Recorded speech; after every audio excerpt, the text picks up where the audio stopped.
Assalamualaikum warahmatullahi wabarakatuh. Bismillahirrahmanirrahim. Alhamdulillahi rabbil alamin. Assalatu wassalamu ala ashrafil anbiya'i wal mursalin wa ala alihi wa sahbihi ajma'in, amma ba'du. Yang sama-sama kita hormati dan kita muliakan pengerusi bersama dengan ahli jawatan kuasa Surau Nurul Ikhlas Seri Kembangan, Tuan Imam, Tuan Bilal, para alim ulama, pemimpin masyarakat, para habaib, muslimin, muslimat, hadirin, hadirat, dan tak dilupakan kepada para pelayar yang melayari program subuh kita pada pagi ini melalui siaran platform Google Meet. Yang melayari dari barat, kita doakan moga mendapat berkat. Yang melayari dari timur, kita doakan moga terus makmur. Yang menonton dari utara, kita doakan moga terus sejahtera. Yang menonton dari selatan, kita doakan keampunan dan keberkatan. Mudah-mudahan kita semua termasuk dalam kalangan hamba-hamba Allah yang dimuliakan di sisinya pada pagi ini. Amin ya Rabbal Alamin. InsyaAllah dalam ruangan tazkirah subuh kita pada pagi ini, pada tanggal 12 Syawal, kita akan membicarakan satu tajuk mudah-mudahan bermanfaat kepada saya terutamanya dan kepada kita semua, iaitu tentang istiqamah dalam kebaikan selepas Ramadan. Istiqamah ataupun kita sebut dalam bahasa lain konsisten dalam kebaikan selepas Ramadan. Para jamaah sekalian, istiqamah ini satu benda penting dan mustahak. Dan istiqamah bukan setakat penting dan mustahak, tetapi ia satu benda yang berat. Beratnya istiqamah inilah sehingga kan sahabat Nabi yang merupakan sepupu baginda sallallahu alaihi wasallam, namanya Ibnu Abbas radhiyallahu anhuma, pernah ceritakan satu perkara tentang istiqamah daripada Rasulullah sallallahu alaihi wasallam. Kata Ibnu Abbas, ma nazala ala Rasulillahi sallallahu alaihi wasallam ayatan kanat ashakku wala ashaddu min qawlih fastaqim kama umirta, walidhalika qala Rasulullahi sallallahu alaihi wasallam li ashabih hina qalu asra'a ilayka ash-shayb qala syayyabatni hud wa akhawatuha. Satu hari Ibnu Abbas radhiyallahu anhuma pernah sebut, kata dia, tidak adalah mana-mana surah dalam Al-Quran ataupun mana-mana ayat dalam Al-Quran yang lebih berat dan yang lebih susah untuk Rasulullah sallallahu alaihi wasallam terima melainkan satu ayat, iaitu ayat fastaqim kama umirta. Ayat ni berada dalam surah Hud pada ayat yang ke-112. Fastaqim kama umirta maksudnya fastaqim, maka kamu wahai Muhammad sallallahu alaihi wasallam istiqamahlah di atas apa yang diperintahkan oleh Allah pada kamu. Ayat ni paling berat. Sehingga kan bila sahabat tanya kepada Rasulullah sallallahu alaihi wasallam, ya Rasulullah, limaza asra'a ilaika syait? Wahai Rasulullah sallallahu alaihi wasallam, kenapakah kami perhatikan awak ni beruban sekarang ni? Umur taklah berusia sangat, betul tak? Nak kata masuk pada warga emas sangat tak? Mungkinlah 50-an macam tu je. 50-an lebih kurang macam tu je Rasulullah sallallahu alaihi wasallam. Tapi bila tengok kat tepi ni nampak beruban, nampak putih.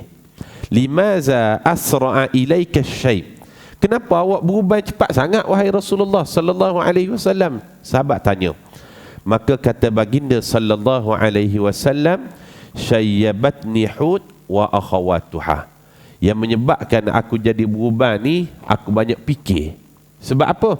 Aku berfikir tentang ayat daripada surah Hud dan saudara-saudara dia. Saudara-saudara dia iaitu antaranya surah Al-Waqi'ah. Surah Hud tu dia ada satu ayat yang menyebabkan Rasulullah sallallahu alaihi wasallam beruban, iaitu ayat tadi, fastaqim kama umirta. Awak istiqamahlah sebagaimana apa yang diperintahkan oleh Allah. Dan saudara-saudara daripada surah Hud antaranya surah Al-Waqi'ah yang menceritakan tentang hal ehwal hari kiamat, syurga dan neraka. Rasulullah banyak fikir tentang perkara tu, menyebabkan kata baginda sallallahu alaihi wasallam, aku jadi berubah.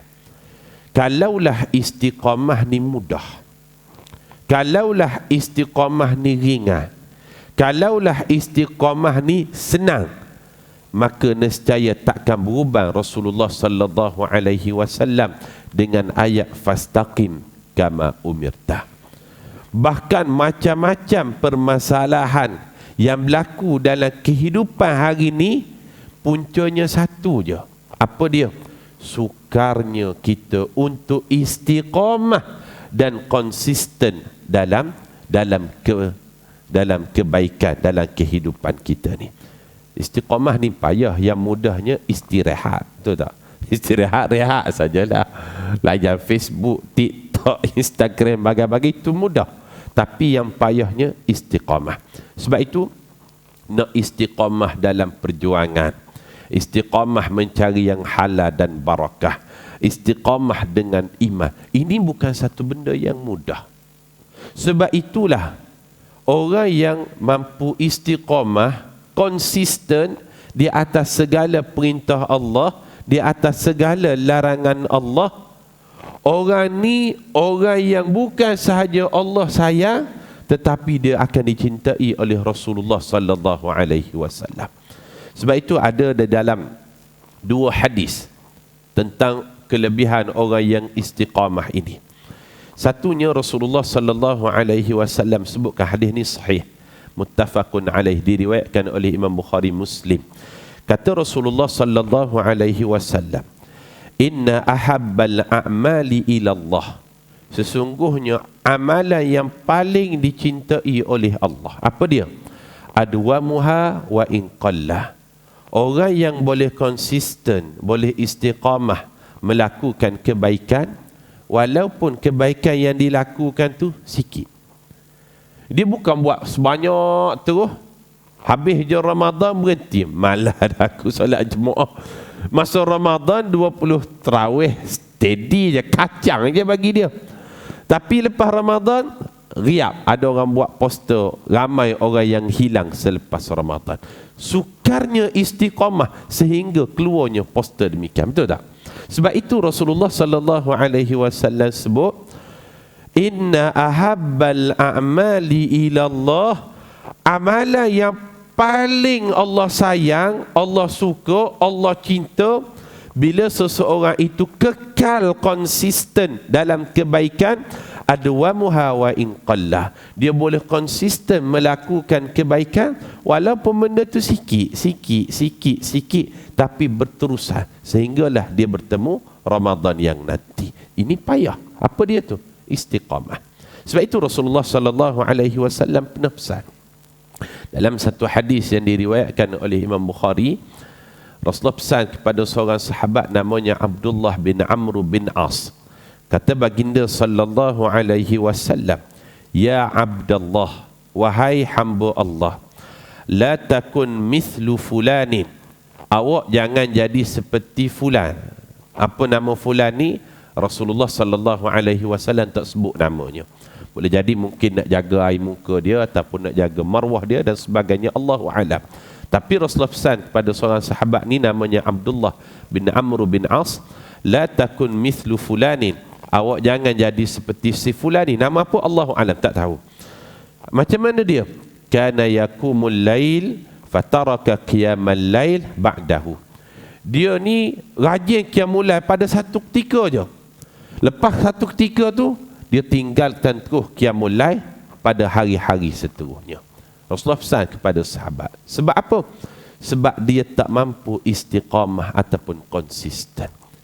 Dan kalau kita tengok istiqamah ataupun konsisten ini, dan ni benar-benar berlaku dalam kehidupan kita. Kita tengok kan, mungkinlah ada dalam kalangan jemaah kita ataupun kawan-kawan kita kan, sebelum Covid kan, sebelum Covid dia rajin solat berjemaah bagai-bagai.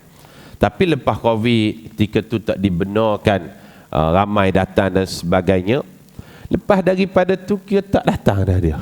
Tak datang dah. Sebab apa? Dia kata lebih syok solat kat rumah pula, dia kata. Sebab apa? Sukarnya untuk istiqamah. Sebab itu ada satu kata-kata daripada seorang tabi'in, namanya Imam Hasanul Basri. Dia sebut, min thawabil hasanatu al-hasanatu ba'daha. Tanda amalan kebaikan seseorang tu diterima oleh Allah, tanda dia apa? Tanda dia ada standard ukuran dia. Kita nak mengukur berat, ada ukuran dia, betul tak? Kilogram. Nak mengukur jauh, jarak, ada ukuran dia. Tanda dia apa dia? Kilometer. Nak mengukur apa dia? Jarak, ada ukuran dia, panjang, meter dan sebagainya. Ada standard ukuran dia. Apa ukuran ataupun standard amalan seseorang tu Allah Ta'ala terima? Mesti ada ukuran dia. Kata Imam Hasanul Basri, min jazail hasanatu al-hasanatu ba'daha. Tanda al-hasanah, kebaikan seseorang tu Allah Ta'ala terima, al-hasanatu ba'daha, dia akan memberanakkan kebaikan selepas daripada tu. Faham tak? Tanda kebaikan seseorang tu diterima, maknanya dia istiqamah, boleh melakukan kebaikan lagi lepas daripada tu. Contoh kan, alhamdulillah kita selesai puasa Ramadan, alhamdulillah, itu kebaikan al-hasanah. Maka apakah standard ukuran tanda kebaikan tu Allah Ta'ala nilai, Allah Ta'ala terima? Salah satu benchmark dia, ukuran dia, dia akan memberanakkan kebaikan yang lain lepas Ramadan. Faham tak? Dia mampu konsisten dalam kebaikan lepas Ramadan. Itu standard ukuran dia. Ataupun kalau kita sebut, kalaulah sebelum Ramadan ataupun semasa Ramadan, istiqamah dia salat berjemaah ataupun salat sunat dan sebagainya, bagailah tanda Ramadan dia tu Ramadan yang baik, al-mubarak, yang barakah, dia akan memberanakkan kebaikan selepas Ramadan tadi. Ataupun kalau dia puasa, bukan setakat bulan puasa je dia berpuasa, bulan Ramadan je dia puasa fardu, tetapi dia akan memberanakkan kebaikan puasa yang lain lepas Ramadan. Bulan Syawal puasa 6 contohnya. Faham tak tuan-tuan? Ini siapa yang sebut? Imam Hasanul Basri. Sebab itu orang dulu pun pernah sebut, tanda seseorang tu mendapat haji mabrur kan, apa tanda dia? Tandanya adalah dia akan memberanakkan kebaikan lepas daripada dia buat haji itu. Contohkan masa buat haji, tiap-tiap waktu pergi Masjidul Haram, balik daripada haji, haram muka tak nampak kat masjid. Ini tak konsisten, tak istiqamah. Maknanya haji dia tu kurang mabrur lah. Sebab standard mabrur ataupun dia diterima di sisi Allah, min jazail hasanatu al-hasanatu ba'daha. Tanda kebaikan dia tu diterima Allah, dia akan memberanakkan kebaikan yang lain selepas daripada perkara tersebut. Sebab itu kalau kita tengok para jemaah sekalian, bila kita bincang pada pagi ini tentang istiqamah, istiqamah dari sudut etimologinya dia berasal daripada perkataan istaqama yastaqimu istiqamatan. Sama wazannya dengan i'tadala ya'tadilu i'tidalan. Ada kan satu rukun daripada salat namanya i'tidal kan. Bila kita bangkit saja daripada rukuk, sami'allahu liman hamidah, Perbuatan itu disebut sebagai i'tidal. Istiqamah dengan i'tidal dari sudut etimologinya dia berasal daripada wazan yang sama. Istaqama i'tadala, yastaqimu ya'tadilu, istiqamatan i'tidalan. Dengan kata lain, istiqamah ni dia sama macam i'tidal. I'tidal ni kita syaratnya mesti tegak, mesti tegak. Istiqamah tegak, lurus, tak bengkok kanan, tak bengkok kiri. Maknanya straight je mengikut saja perintah Allah Subhanahu wa taala.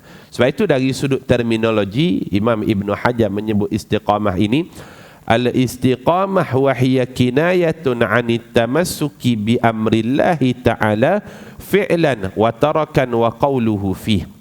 Istiqamah dia pegang sungguh pada perintah Allah, sama ada dalam bab ketaatan ataupun dalam bab perkara yang dilarang oleh Allah. Dia tak bengkok kanan, dia tak bengkok kiri. Bila Allah kata begitu, begitulah dia. Itu orang istiqamah. Bila Allah larang begitu, begitulah dia pegang. Tak kanan, tak kiri. Macam orang sedang iktidal. Iktidal kalau condong orang tak nama iktidal, betul tak?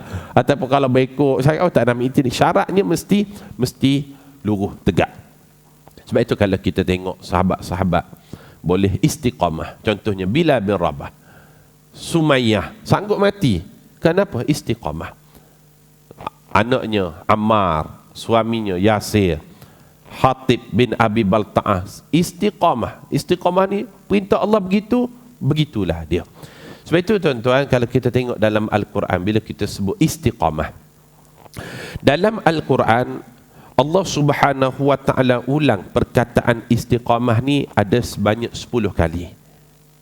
Salah satunya kita baca tadilah, ihdinas siratal al-mustaqim. Al-mustaqim tu salah satu daripada istiqamah. Dalam Al-Quran diulang perkataan istiqamah ada 10 kali. Ia disebut pada 9 ayat dan berada pada 8 surah. Dan pada 10 kali disebut perkataan al-mustaqim, istiqamah dan sebagainya itu, dia merujuk kepada satu makna yang sama, iaitu menempuh satu jalan yang lurus mengikut perintah Allah, tak olek ke kanan, tak berolek ke kiri. Faham tak? Tak bergolek kanan, tak bergolek kiri. Lurus je. Allah kata begitu, begitulah. Allah larang begitu, begitulah. Itu orang istiqamah. Cumanya para jemaah sekalian, nak kekal istiqamah ni payah. Dan nak istiqamah dia mesti ada semangat, betul tak? Kena ada semangat nak istiqamah ni. Semangat inilah yang menjadikan kita mampu untuk istiqamah.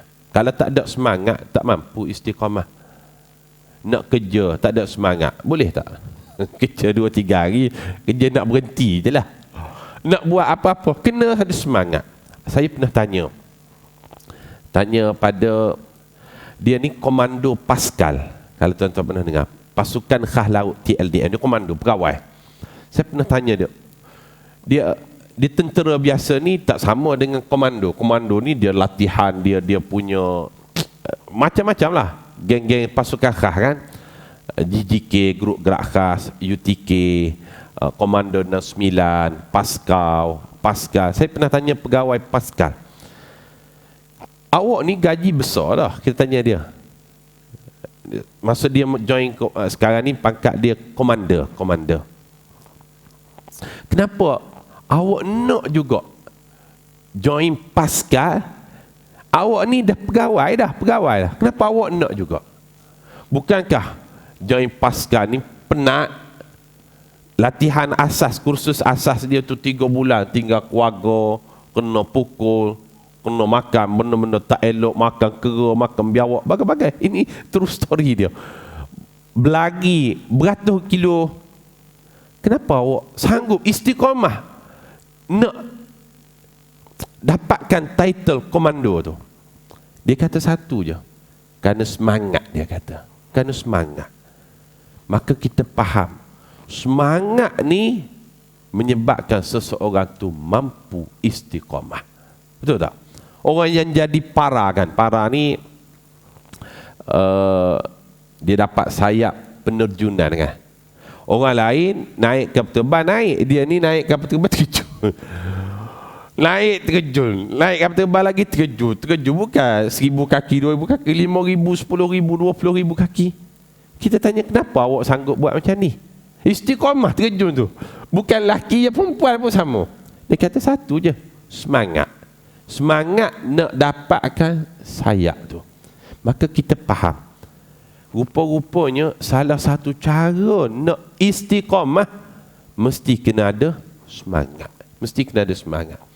Tuan-tuan nak dengar tazkirah subuh ni, kalau tak ada semangat balik dah, betul tak? Semangat tu mesti mau ada. Sebab tu orang tua pernah sebut dalam satu kata-kata dia, hidup di dunia penuh cabaran, patah semangat binasalah badan. Hidup di dunia godaannya banyak, hilang semangat maruah kan tercampak. Hidup di dunia banyak masalah, hilang semangat hidup akan susah. Hidup di dunia banyak cabaran, patah semangat binasalah badan. Bila semangat sudah patah, sebarang kerja tak akan menyudah. Bila semangat sudah layu, masuk gelanggang mendapat malu. Bila semangat sudah padam, ke darat sesat, ke laut pun karam. Bila semangat sudah lemah, duduk berunding, patahlah lidah. Bila semangat sudah hilang, alamat hidup akan diperhamba orang. Bila semangat sudah lari daripada hidup, baiklah dia mati. Bila semangat sudah menipis, tuah tercampak, maruah pun terhakis. Tapi kalau semangat sudah kukuh, sebarang kerja takkan tertangguh. Bila semangat sudah berkobar, menghadapi musuh takkan gentar. Bila semangat sudah menyala, sebarang kerja takkan tergendala. Bila semangat sudah menggebu, dicampak dicabar takkan layu. Asasnya apa dia? Asasnya mesti ada semangat. Nak istiqamah, nak konsisten, apa-apalah, dengan iman, dengan kerja, mencari yang halal, nak buat kebaikan, mesti ada semangat. Orang yang lemah semangat, putus asa, hilang harapan, seminit je dia boleh buat, lepas tu dia tak boleh dah. Mahalnya semangat. Untuk apa? Untuk istiqamah dan konsisten dalam apa-apa perkara. Sebab itu para jamaah sekalian, cabaran bagi orang yang nak istiqamah ni besar. Payah nak istiqamah ni, dia ada cabaran dia. Sebab itu payahnya nak istiqamah, Rasulullah sallallahu alaihi wasallam kaitkan istiqamah ni dengan iman kepada Allah. Rasulullah kaitkan, orang yang nak istiqamah hanya orang beriman je mampu istiqamah. Disebutkan di dalam satu hadis sahih riwayat Imam Muslim. Ada seorang sahabat namanya Abu Amr Sufyan radhiyallahu anhu pernah tanya kepada Nabi sallallahu alaihi wasallam. Sahabat tanya, "Ya Rasulullah sallallahu alaihi wasallam, kulli fil Islam la as'alu anhu ahadan ba'dak." Wahai Rasulullah, cuba sebut dengan ringkas kepada aku satu perkara tentang agama Islam yang menyebabkan aku tak tanya orang lain dah lepas daripada aku tanya engkau. Sahabat tanya. Short, pendek, precise, tepat. Satu perkataan tentang Islam, bila aku jumpa kau wahai Rasulullah, aku tak tanya dah orang lain, tak boleh tanya orang lain dah. Maka apa yang Rasulullah sallallahu alaihi wasallam jawab? Pendek je jawapan Nabi sallallahu alaihi wasallam. Qul amantu billah thumma istaqim. Katakanlah awak beriman kepada Allah, thumma istaqim, kemudian awak istiqamah di atas kalimah ni. Cukup tu je. Payahnya, besarnya cabaran nak istiqamah, sehingga Allah kaitkan nak istiqamah mesti awak beriman kepada Allah. Dikaitkan dengan iman kepada Allah, barulah awak mampu istiqamah. Tuan-tuan, orang yang istiqamah dia ada banyak kelebihan dia. Tadi kita sebut orang yang istiqamah dia dicintai Allah, dicintai Rasulullah sallallahu alaihi wasallam. Dalam hadis yang lain, orang yang istiqamah, Rasulullah sallallahu alaihi wasallam sebut berdasarkan daripada ayat Al-Quranul Karim dalam surah Al-Jin. Orang yang istiqamah rezeki dia murah. Rezeki dia murah. Istiqamah kerja, rezeki murah lah. Ataupun apa-apa, dia akan murah rezeki. Allah sebut, وَأَلَّوْ اسْتَقَامُوا عَلَى الطَّرِيقَةِ لَأَسْقَيْنَاهُمْ مَاءً غَدَقًا. Surah Al-Jin ayat ke-16. Dan sekiranya kata Allah Subhanahu wa taala, kamu istiqamah, وَأَلَّوْ اسْتَقَامُوا, kalaulah kamu istiqamah ala tariqati, pada jalan Allah, duduk atas jalan Allah ni istiqamah, la asqainahum ma'an ghadaqa, Allah Ta'ala akan curahkan kepada awak air yang mencurah. Para mufassirin di dalam menafsirkan perkataan ma'an ghadaqa, air yang mencurah ini dengan maksud sa'atul rizq, rezeki yang luas. Orang yang istiqamah, konsisten, dia akan mendapat rezeki yang luas di sisi Allah. Itu kelebihannya. Dalam ayat yang lain, kalau kita tengok di dalam Al-Quran, antaranya dalam surah Fussilat pada ayat yang ke-30. Orang yang istiqamah, dia dapat kelebihan saat dia sakaratul maut, dia dapat sakaratul maut dengan mudah dan dia tidak akan rasa keluh gelisah dan tak rasa takut dengan sakaratul maut. Orang yang istiqamah. Ini Allah sebut dalam Al-Quran. Innal ladzina qalu rabbuna Allah thumma istaqamu tatanazzalu alaihimul malaikatu alla takhafu wa la tahzanu wa abshiru bil jannati allati kuntum tu'adun. Surah Fussilat ayat 30. Sesungguhnya mana-mana orang yang mengatakan Rabbuna Allah, Tuhan kami adalah Allah, thumma istaqamu, kemudian dia istiqamah di atas kalimah itu, Tuhan kami adalah Allah, tatanazzalu alaihimul malaikah, Allah kirim malaikat kepada dia. Saat mana ni? Saat sakaratul maut. Saat sakaratul maut ni antara malaikat yang hadir malikil maut lah dan tentera dia. Tapi selain daripada malikil maut dan tentera malikil maut, Allah hantar malaikat lain sebagai motivator ataupun sebagai coach, jurulatih kepada orang yang nak menghadapi sakaratul maut ni. Malaikat ni bertindak sebagai motivator. Dia akan katakan macam mana? Alla takhafu, jangan takut boh, jangan takut boh. Ini Allah sebut, wala tahzanu, jangan sedih, jangan sedih. Wa abshiru bil jannati allati kuntum tu'adun. Dan Allah khabarkan kepada orang yang istiqamah, syurga sedang menanti awak lepas daripada ni. Memang tuan-tuan, orang yang istiqamah dalam kebaikan, Allah mudahkan saat dia sakaratul maut. Ini pengalaman pribadi saya. Arwah ibu saya meninggal dunia minggu lepas. Ini true story ni. Hari ni 12 Syawal. Mak saya meninggal pada 5 Syawal. Minggu lepas. Saya balik ke KL 4 Syawal sampai pukul 1 pagi. Pergi kerja keesokan harinya, kakak telefon. Sehat-sehat, tak ada sakit apa. Meninggal dunia dalam keadaan tidur. Lepas solat duha, lebih kurang pukul 9 lebih ke pukul 10. Tidur. Dalam keadaan bertelekung, dia rutin, dia istiqamah dia. Pagi dia akan baca Al-Quran, beratus-ratus kali khatam Quran. Tak ada nak buat apa, kan anak-anak dah besar dan sebagainya. Kita balik puasa, balik raya, sehat-sehat. Masuk bagai-bagai. Rutin dia baca Quran. Solat duha, kalau tak puluh tahun ke berbelah tahun dah, itulah rutin dia. Bagaimana pun dia akan solat duha, istiqamah. Dan rutin dia sedekah. Rutin dia. Kalau dia hidup, kita tak boleh ceritakan kebaikan dia. Sebab kita tak tahu bagaimana pengakhiran hidup dia. Tapi bila seseorang tu meninggal dunia, Rasulullah sallallahu alaihi wasallam anjurkan kepada kita ceritakan kebaikan orang yang telah mati. Udhkuru mahasina mautakum. Peringatkanlah kepada orang mahasina mautakum, kebaikan-kebaikan yang telah dilakukan oleh orang yang telah meninggal dunia dalam kalangan kamu. Dan saya pada pagi ini menceritakan kebaikan arwah ibu saya yang meninggal dunia minggu lepas. Nak sebut dalam bab istiqamah. Dia saya perhatikan 3 yang dia istiqamah. Baca Quran waktu pagi, solat duha, tak pernah miss. Kalau bukan puluh tahun pun belah tahun.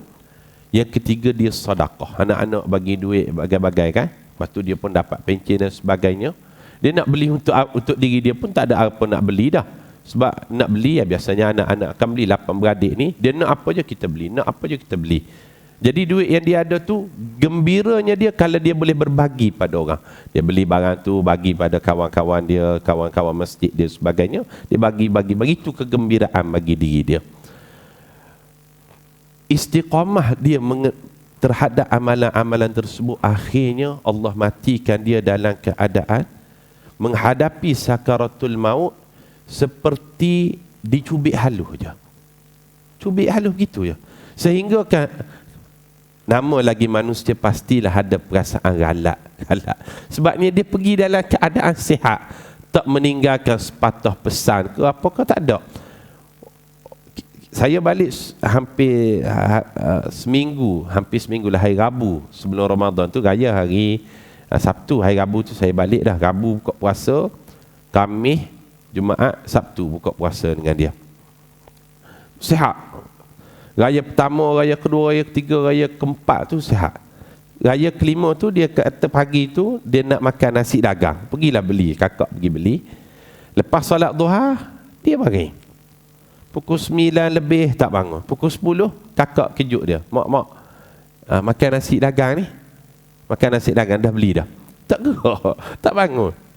Kejut lagi tak bangun, kejut lagi tak bangun. Bila tak bangun panggil semua, angkat dia bawa pergi hospital, doktor cek, tak ada dah. Betul lah kita rindu pada dia, tapi pastilah arwah ayah ataupun dia pun merindui suami dia yang sedang menanti dia di alam barzah sana. Kita redalah perkara tersebut. Tapi kita nak sebutnya pada satu bab, betul lah janji Allah, bagaimana orang yang istiqamah, Allah akan hantar kepada dia saat sakaratul maut malaikat sebagai motivator pada dia, sebagai jurulatih. Sebut apa pada dia? Alla takhafu wa la tahzan. Jangan bimbang, jangan sedih. Sebab apa? Sedang menanti awak selepas ini adalah syurga Allah Subhanahu wa taala. Ini kelebihan orang yang istiqamah. Para jemaah sekalian, bila kita cerita bab istiqamah pada pagi ini, pastilah orang yang nak istiqamah ini dia ada cabaran dia, betul tak? Dan cabaran yang paling besar kalau kita tengok bagi orang yang nak istiqamah, cabarannya adalah dia akan berdepan dengan mulut orang. Ini paling besar. Kita buatlah, kalau buat jahat tu pastilah orang mengata. Buat baik pun akan ada orang kata juga. Orang kata belakang ni, orang kata macam-macam. Tapi kalaulah kita yakin yang kita buat tu betul, dari sudut agama hukumnya tak salah, dari sudut norma budaya masyarakat tak salah, tak tindah orang bawah, tak tarik orang atas dan sebagainya, kita yakin kita buat tu betul, istiqamahlah di atas perkara tersebut, walau apa sekalipun mulut orang kata. Orang kata ni dia akan kata, tak akan berhenti. Mulut orang kita tak akan mampu tutup. Orang cari salah je kadang-kadang sebahagiannya. Saya duduk di Bangi, nak sebut mulut orang, nak cerita mulut orang. Kat Bangi kan dekat dengan Sepang, orang nombor kereta tu. Dulu ketika Malaysia anjurkan Formula 1, tiket yang paling laris, yang paling cepat laku agak-agak kawasan mana tuan-tuan? Grandstand ke? Kawasan duduk utama? Tak. Itu laku juga, tapi bukan paling cepat habis. Paling cepat habis adalah di kawasan Selekor. Kawasan Selekor orang beli mula-mula. Sebab apa? Penonton yang datang nak tengok F1 tu, dia rasa seronok kalau dia datang tengok kereta terbalik, kereta terbabak, kereta terbakar, tayar pecah kawasan tu. Sebab dia rasa berbala. Sebab kalau duduk kat grandstand nak nikmati apa sangat, kereta pun laju tu tak. Kereta laju tengok begitu je lah. Tapi nak menunjukkan manusia ni, dia akan cari mana salah. Dia akan cari begitu. Tapi kita nak kaitkan dengan istiqamah. Kalau kita yakin apa yang kita buat tu betul, istiqamah sajalah. Mulut orang takkan habis. Tanah Pahang, tanah purba, kaya dengan aneka sejarah. Kalau kata sudah di kota, jangan mudah diubah-ubah. Getah dibakar dalam pelita untuk menyuluh dalam perigi. Sepatah kata sudah dikata, jangan mudah untuk kita ubah lagi. Mulut orang sampai bila-bila takkan habis. Sebab itu ada analogi lah, cerita pendek orang buat. Ada seorang ni dia jual ikan. Di gerai ataupun di kedai ikan dia tu, dia tulis banner besar. Di sini jual ikan segar. Di sini jual ikan segar. Tak ada apa pun dengan banner tu, tapi mulut orang. Adalah seorang customer ni datang. Dia tengok di banner tu, di sini jual ikan segar. Dia panggil tukang kedai tu, "Bang, kenapa abang tulis kat banner ni di sini jual ikan segar? Semua orang tahu dah kedai abang ni di sini, bukan di situ, bukan di sana. Buanglah perkataan di sini tu." Dia pula jadi melayam mulut orang kan. Delete balik posting kalau kita sekarang ni. Betul juga, buanglah perkataan di sini, tempah banner baru, buang perkataan di sini, sekarang ni hanya tulis perkataan jual ikan segar. Tak ada dah kot orang komplain. Rupa-rupanya ada lagi. Datang customer lain, panggil dia, "Bang, kenapa abang tulis jual ikan segar? Orang dah tahu dah kedai abang ni jual ikan yang segar, bukan ikan buruk, bukan ikan busuk, bukan ikan tak elok." Jadi melayam mulut orang. Betul juga, ada relevan juga awak cakap tu. Buanglah perkataan segar, tempah banner baru, tulis perkataan jual ikan. Agak-agak mulut orang tak ada komplain dah ke? Ada lagi. Mulut orang tak habis tu. Jual ikan besar dia tulis. Tak ada dah ke orang komplain. Rupa-rupanya datang customer lain, komplain lagi. "Bang, kenapa abang tulis perkataan jual ikan? Semua orang tahu kedai abang ni, ikan ni abang jual, bukan abang bagi free. Kedai abang ni bukan JKM, Jabatan Kebajikan Masyarakat, bagi free." Dia jenis melayang mulut orang kan. Betul juga dah. Ni kedai. Buanglah perkataan jual tu, tempah banner lain, tinggal sekarang ni perkataan ikan. Ikan besar, ikan. Tak ada dah kot orang komplain. Dah layan semua dah pendapat. Rupa-rupanya ada lagi orang komplain, "Bang, kenapa abang tulis perkataan ikan kat kedai abang? Semua orang tahu kedai ni jual ikan je, bukan jual ketam, bukan jual sotong, jual daging." Ya tak ya juga. Buang perkataan ikan. Dulu ketika kedai dia tulis perkataan di sini jual ikan segar, ramai orang serbu kedai dia. Sebab apa? Orang tahu kedai dia jual apa. Tapi sekarang bila dia buang perkataan di sini, jual perkataan segar, bila jual perkataan buang perkataan ikan, orang dah tak tahu kedai dia sekarang ni jual apa. Orang tak masuk dah. Akhirnya bungkus, muflis, bankrupt dia. Kenapa? Kerana melayan mulut orang. Sebab itu kita katakan cabaran orang yang nak istiqamah, cabaran yang paling besar adalah dia akan berdepan dengan mulut orang, akan kata macam-macam. Buat baik tak kena, tak buat baik tak kena. Anjur kuliah awal ni antara surau yang awal buat kuliah ni. Apa surau ni? Orang nak beraya dah buat kuliah dah. Betul. Buat lewat. Separuh Syawal tak buat kuliah lagi, orang nak mengaji. Tak kena juga. Semua tak kena. Contoh lah. Sebab anda ada dalam grup tu. Ada dalam grup kuliah. Kan. Tengok macam-macam pengurus kuliah. Ada yang mula lepas daripada Syawal. Ada orang tam dia. Orang nak mengaji ni. Orang yang mula awal. Ustaz nak beraya dia. Awak semua tak kena. Semua awak komplain. Tapi kalau kita yakin kita buat ni betul, buat sajalah. Sebab cabaran orang yang nak istiqamah, pasti dia akan berdepan dengan mulut orang. Tuan-tuan, kalau kita tengoklah last sekali lah anda sebut pada pagi ni, macam mana sebenarnya tips kita untuk istiqamah ataupun cara istiqamah. Kalau kita tengok para sahabat, walaupun dia berdepan dengan macam-macam ujian dan cabaran, kenapa dia mampu tetap istiqamah? Allah sebut di dalam Al-Quran, antaranya dalam Ali Imran pada ayat 101. Allah Subhanahu wa taala berfirman, wa kaifa takfuruna wa antum tutla alaikum ayatullahi wa fikum rasuluh wa may ya'tasim billah faqad hudiya ila siratim mustaqim. Mustaqim itu istiqamah. Kenapa para sahabat dia mampu istiqamah? Allah sebut rahsianya adalah wa fikum rasuluh. Di tengah-tengah mereka itu ada role model dia, iaitu Rasulullah sallallahu alaihi wasallam. Ini Allah sebut. Ada role model. Kita tengok seseorang tu boleh dijadikan sebagai role model.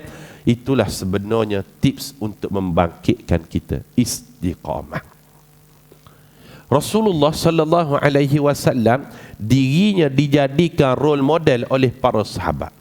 Tapi Rasulullah sendiri ada role model dia tak? Rasulullah dia ada role model dia. Dia ada senior dia. Nabi Ibrahim alaihissalam, dia ada senior dia. Sebab itu dalam apa-apa Rasulullah tak tinggal Nabi Ibrahim. Hatta ketika kita tahiyat akhir kan, kita akan buat selawat Ibrahimiyah kan. Sebab apa? Nak membangkitkan semangat supaya istiqamah. Rasulullah sallallahu alaihi wasallam dalam Al-Quran Allah sebut dia ni dijadikan role model oleh para sahabat sehingga sahabat boleh istiqamah. Tapi Rasulullah sallallahu alaihi wasallam sendiri dia ada role model dia, iaitu Nabi Ibrahim alaihissalam untuk istiqamah. Tak ada lah orang yang lebih istiqamah berbanding dengan Nabi Ibrahim, tuan-tuan. Nabi Ibrahim ni kita kena respect dia dalam bab istiqamah. Macam mana? Allah Subhanahu wa taala suruh tinggal bini, tinggal dia istiqamah. Payah tuan-tuan nak tinggal bini pada pasir. Nak dapat anak susah. Dapat anak kena tinggal. Tapi dia istiqamah. Bukan setakat anak bini dia tinggal. Allah Taala perintahkan dia supaya sembelih anak. Istiqamah dia. Istiqamah dia. Sembelih lah. Sebab apa? Istiqamah. Nabi Ibrahim dijadikan role model oleh Rasulullah sallallahu alaihi wasallam. Ini tips pertama lah. Yang kedua, tak lain dan tak bukan, cara kita untuk istiqamah, banyak-banyaklah doa dan kita minta kepada Allah. Kalau tuan-tuan perasan, Tuan Imam tadi pada rakaat yang kedua membacakan satu ayat. Ayat ni ayat doa sebenarnya. Rabbana la tuzigh qulubana ba'da idh hadaitana wa hab lana min ladunka rahmah. Doa yang sangat berharga, doa minta istiqamah kepada Allah supaya tak dipalingkan hati. Ayat ni kalau kita perasan, Tuan Imam kita baca tadi dari surah Ali Imran. Pada rakaat yang kedua dibaca pada ayat yang ke-8, Rabbana la tuzigh qulubana ba'da idh hadaitana wa hab lana min ladunka rahmah. Doa ni doa sebenarnya doa minta istiqamah. Bahkan antara doa yang paling banyak diamalkan oleh Nabi sallallahu alaihi wasallam, dua doa. Ada satu hadis disebut, hadis riwayat Anas bin Malik. Rasulullah dalam banyak-banyak doa, yang paling banyak Rasulullah baca doa Rabbana atina fid dunya hasanah. Ni paling banyaklah. Nombor dua, berdasarkan hadis daripada Ummu Salamah, hadis riwayat Imam Tirmizi. Nombor dua yang paling banyak dibaca oleh Rasulullah sallallahu alaihi wasallam, doa agar diistiqamahkan hati, ditetapkan hati pada ketaatan pada Allah.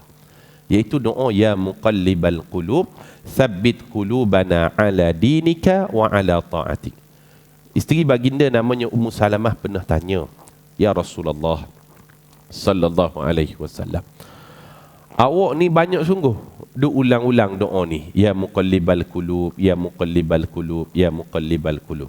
Ni nombor dua yang paling banyak dibaca oleh Rasulullah sallallahu alaihi wasallam. Yang pertama tadi Rabbana atina lah, kana aktsarud du'a in nabi Allahumma Rabbana atina fid dunya hasanah, riwayat Anas bin Malik. Yang paling banyak dibacakan oleh Nabi doa Rabbana atina.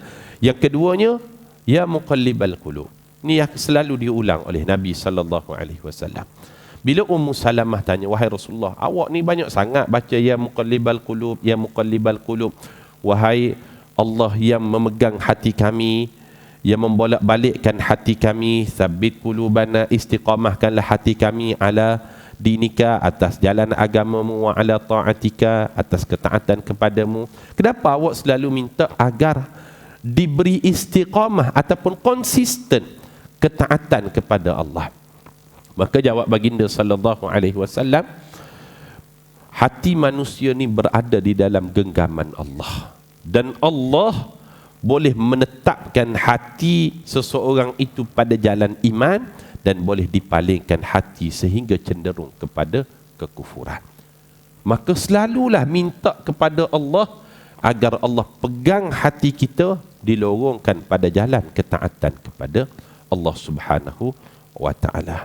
Sebab itu kalau kita tengok hidup kita ni sebenarnya banyak ditolong oleh doa je, kan?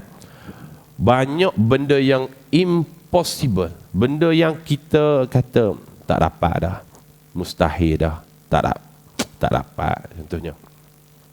Contoh kan, kita bawa kereta, tiba-tiba ada roadblock kat depan. Ada roadblock polis ke JPJ. Sudah. Kebetulan tengok cek rotek, lupa nak renew kan. Sudah. Tapi mungkin dia ditolong oleh doa. Rabbi yassir wala tu'assir, Rabbi yassir wala tu'assir, Rabbi yassir wala tu'assir.